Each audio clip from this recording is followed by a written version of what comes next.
આજે આપણે એકદમ શુદ્ધ સરળ રીત અને બિલકુલ ઓછા ખર્ચની અંદર ઘરે જ આપણે ફરાળી લોટ તૈયાર કરીશું. તો એમના માટે અડધું બાઉલ સાબુદાણા લીધા છે.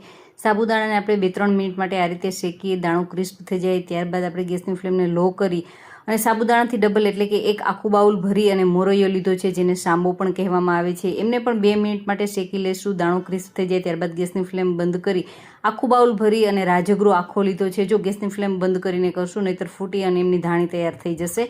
હવે એમને પણ આ રીતે સારી રીતે શેકી લેશું 1-2 મિનિટ માટે. બંને વસ્તુ ગરમ છે, વાસણ ગરમ છે એટલે પણ સારી રીતે ક્રિસ્પ થઈ જશે. હવે એક વાસણમાં લઈ ઠંડુ કરી લેશું. મિશ્રણ ઠંડુ થઈ ગયા બાદ મિક્સી જારની અંદર ટ્રાન્સફર કરીશું. મિક્સી જારને ચલાવી અને ફાઇન એવું પીસી લેશું. અને આપણે જો ભાખરીના લોટની કે ઢોકળા ઇડલીના લોટની જરૂરિયાત હોય તો એમને ચાળીને ઉપરના ભાગમાં જે નીકળે ને એમને આપણે એમાં ઉપયોગમાં લેશું. અને નીચે સરસ મજાનો એકદમ પાવડર જેવો લોટ આવે, તમે એમને પૂરી પરાઠા કોઈ પણમાં ઉપયોગમાં લઈ શકો એવો સરસ મજાનો લોટ છે એ તૈયાર થઈ જશે. હવે આપણે બજારનો લોટ અને ઘરના લોટમાં બંનેને ચેક કરી લઈએ તો બંનેમાં કોઈ જાજો ફેર નથી.